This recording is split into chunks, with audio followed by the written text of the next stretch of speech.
பரிசுத்த நாமத்துக்கு ஸ்தோத்திரம். என் அன்பான தேவச்சனமே, உங்கள் அனைவருக்கும் ஆண்டவராகிய இயேசு கிறிஸ்து நாமத்திலே வாழ்த்துதலை சொல்கிறேன். எனக்கு அன்பான தேவ பிள்ளைகளே, உங்கள் மத்தியிலே ஆண்டவராகிய இயேசு இன்றைக்கு கொடுக்கக்கூடிய வசனம் ஏசாயாவின் புஸ்தகம் 43ஆம் அதிகாரம் 19வது வசனம். இதோ நான் புதிய காரியத்தை செய்கிறேன், இப்பொழுதே அது தோன்றும், நீங்கள் அதை அறியீர்களா? நான் வனாந்தரத்திலே வழியையும் அவாந்தர வெளியிலே ஆறுகளையும் உண்டாக்குவேன். அல்லேலூயா. அருமையான தேவச்சனமே, இந்த வருஷத்துல ஆண்டவர் கொடுத்த வாக்கு தத்தம், இதோ நான் புதிய காரியத்தை செய்கிறேன். எனக்கு அன்பான தேவ பிள்ளைகளே, கடந்த வருஷம் முழுவதும் கர்த்தராகிய இயேசு கிறிஸ்து நம்மை வழிநடத்தி வந்தார், பாதுகாத்து வந்தார். அதற்காக கர்த்தருக்கு ஸ்தோத்திரம். இந்த புதிய ஆண்டுல கூட என்ன சொல்றாரு அப்படின்னு சொன்னா, உனக்கு நான் புதிய காரியத்தை செய்ய போகிறேன்.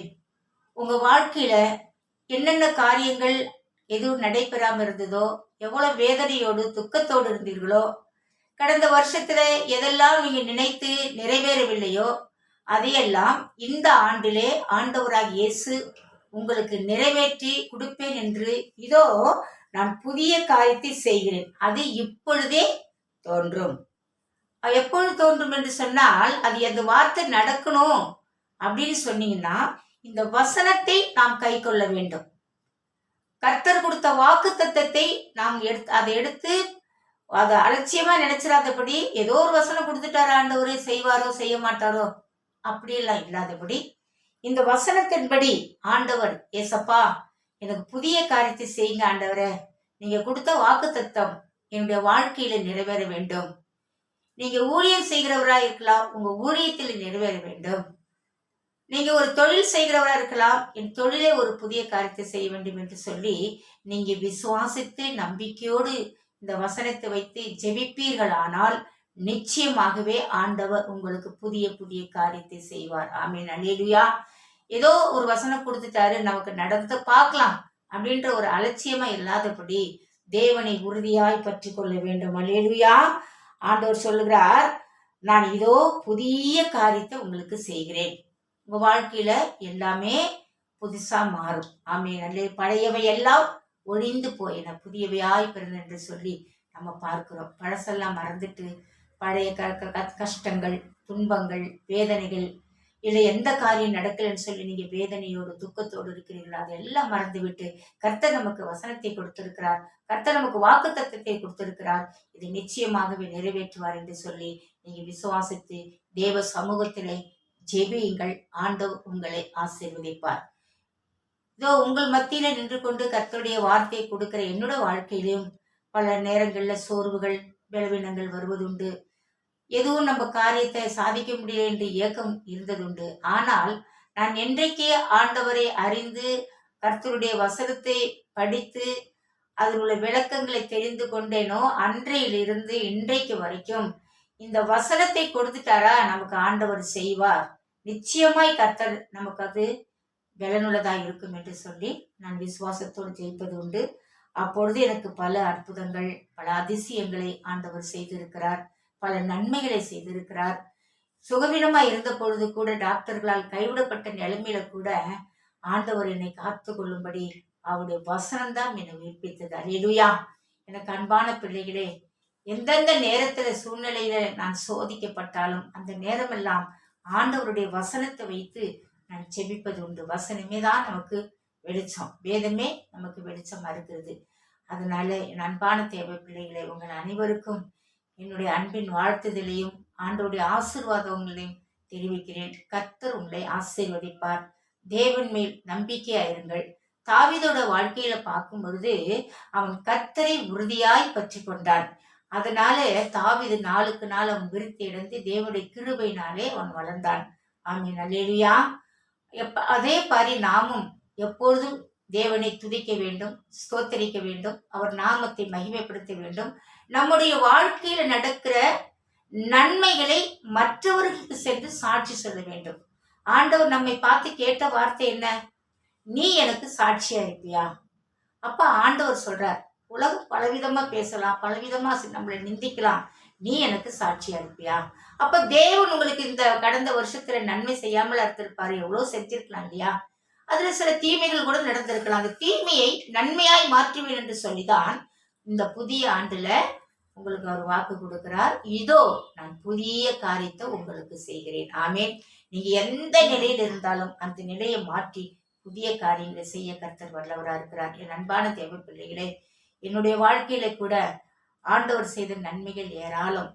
அதிலே பார்த்தீர்கள்னு சொன்னால், கடந்த நாளில் சுகவீனத்தோடு நான் பலவீனத்தோடு இருந்த கர்த்தருடைய ஊழியத்தை செய்ய முடியவில்லை என்று நானும் ஒரு சில இடத்தில் வேதனைப்பட்டது உண்டு. ஆனால் எனக்கு தேவன் தெய்வீக சுகத்தையும் பலத்தையும் கொடுத்து ஆண்டவராகிய இயேசு கிறிஸ்து இன்றைக்கு உங்கள் மத்தியில ஒரு சாட்சியா நிறுத்தியிருக்கிறார். காரணம் இந்த வசனம்தான். அவர் உங்கள் அக்கிரமங்களை மன்னித்து உன் நோய்களை குணமாக்குவார் என்று சொல்லி எனக்கு வாக்கு கொடுத்தார். ஆண்டவரே, என் அக்கிரமங்களை மன்னிப்பேன் என்று சொல்லியிருக்கீங்களே, என் நோய்களை நீங்க குணமாக்குவேன் என்று சொல்லியிருக்கீங்களே, என்னை குணப்படுத்துங்க ஆண்டவரே என்று சொல்லி நான் ஜெபித்த பொழுது எனக்கு சுகத்தை கொடுத்தார் தேவன். அல்லேலூயா. எனக்கு ஆண்டவருடைய வார்த்தை கொடுக்கும்படி இந்த நேரத்துல உங்கள் மத்தியில் என்னை சாட்சியை நிறுத்திருக்கிறார். எத்தனை கொடூரமான வியாதிகள் வந்து தெரியுங்களா? ஒரு முறை எனக்கு ரத்த குழாய் வெடிச்சிருச்சு. ரத்த குழாய் வெடிச்ச டாக்டர் சொல்லிட்டாங்க, இதை காப்பாற்ற முடியாதுன்னு சொல்லிட்டாங்க. அவங்க அறுவை சிகிச்சை பண்ணாலும் இங்க பிழைக்க மாட்டாங்கன்னு சொன்னாங்க. நான் ஆண்டவரை விசுவாசிச்சேன். ஆண்டவரே, எனக்கு நீங்க ஜீவனை கொடுத்தீங்கன்னா நான் கடைசி வரைக்கும் முடிவு பறிந்து உங்களுக்கு நான் சாட்சியா இருப்பேன் என்று சொன்னேன். ஆண்டவராகிய இயேசு கிறிஸ்து ஒரு சின்ன அறுவை சிகிச்சை இல்லாதபடி ஆண்டவர் எனக்கு பூரண சுகத்தை கொடுத்தார். அல்லேலூயா. இதுவரைக்கும் நீங்க கேள்விப்பட்டிருப்பீங்க, ரத்த குழாய் வெடிச்சு எந்த மனுஷனும் உயிரோடு இருந்ததாக நான் கேள்விப்படல. எனக்கு தெரிந்த அளவு ரத்த குழாய் வெடிச்சா செத்துருவாங்க, அப்படிதான் டாக்டரும் அப்படிதான் சொன்னாங்க. 2005ஆம் ஆண்டிலே எனக்கு ஏற்பட்ட நிகழ்ச்சி பாருங்க. இத்தனை ஆண்டுகளும் ஆண்டவர் எனக்கு ஜீவனை கொடுத்து பலத்தை கொடுத்து உங்கள் மத்தியிலே சாட்சியா நிறுத்தியிருக்கிறார். டாக்டர்கள் கைவிட்டாங்க, இவங்க பிழைக்க மாட்டாங்கன்னு சொல்லிட்டாங்க. ஆனால் நான் மட்டும் சொன்னேன், இல்லை, இயேசு எனக்கு ஜீவன் உள்ள தேவனா இருக்கிறார், எனக்கு ஜீவனை கொடுப்பார். அவர் கொடுத்தா அவர் ஊழியத்தை கண்டிப்பா நான் செய்வேன், அவருக்கு நான் சாட்சியா இருப்பேன். எடுத்துக்கொண்டாலும் அவர் ராஜ்யத்துக்கு தான் நான் போக போறேன், எனக்கு ஆபரேஷனே தேவையில்லை என்று சொல்லி நான் முடிவெடுத்தேன். அவர்கள் எல்லாம் ஆச்சரியப்பட்டு பார்க்கும்படி, இன்றைக்கும் அந்த டாக்டர்கள் என்னை பார்க்கும்படி, அங்க இருந்த நர்ஸுகள் என்னை பார்க்கும்படி, இன்னும் நீங்க உயிரோடு இருக்கிறீங்களான்னு ஒரு கேள்வி கேட்கும்படி இவ்வளவு பெரிய சாட்சியாய் என்னை தேவன் வைத்திருக்கிறார். என் அன்பான தேவ பிள்ளைகளே, இதை பார்த்து கொண்டிருக்க சகோதரனே சகோதரியே, உங்களுக்கு பிரச்சனைகள் இருக்கலாம், வேதனைகள் இருக்கலாம், இல்ல தீராத வியாதிகள் இருக்கலாம், இல்ல கடன் பிரச்சனை இருக்கலாம். எதுவா இருந்தாலும் கர்த்தர் கொடுக்கிற வாக்கு தத்தத்தை வச்சு நீங்க ஜெபிக்கும் பொழுது தேவன் உங்களுக்கு அற்புதத்தை செய்வார். ஆமேன், ஆமேன். அல்லேலூயா. கண்களை மூடி ஜெபிக்கலாமா? என் அன்பின் ஆண்டவரே, இந்த ஆசீர்வதிக்கப்பட்ட வேலைக்காக ஸ்தோத்திரம் ஐயா. இதோ இந்த நேரத்தில் உங்களுடைய பிள்ளைகளுக்கு இந்த வார்த்தையை கொடுக்கும்படி கிருபை செய்தீர், உமக்கு நன்றி. இதை பார்த்து கொண்டிருக்கிற இந்த வேளையிலே என் அன்பு தேவ பிள்ளைகளுக்கு ஆண்டவரே, உங்களுடைய பிரசன்னம் இறங்கும்படியாய், உங்களுடைய மகிமையை அவர்களை சூழ்ந்து கொள்ளும்படியாய், இவர்கள் கட்டுகள் அறுக்கப்படும்படியாய், இவர்களுக்கு உண்டான எல்லா விதமான கத்தாவே ஆண்டவரை வியாதி நுகங்கள் முறிக்கப்படும்படியாய், இவர்கள் வறுமைகள் தரித்திரங்கள் நீங்கும்படியாய், இவர்களை ஆசீர்வதித்து இவர்கள் கேட்ட வண்ணமாய் சங்கீதம் 20:4 நீ சொல்லியிருக்கிறீர், அவர் உன் மன விருப்பத்தின்படி உமக்கு தந்தருளி உன் ஆலோசனை நிறைவேற்றுன்னு சொல்லி வாக்கு கொடுத்திருக்கீங்க. இப்பொழுதும் இந்த வருஷத்துல புதிய காரியத்தை செய்வேன் என்று வாக்கு கொடுத்திருக்கீங்க.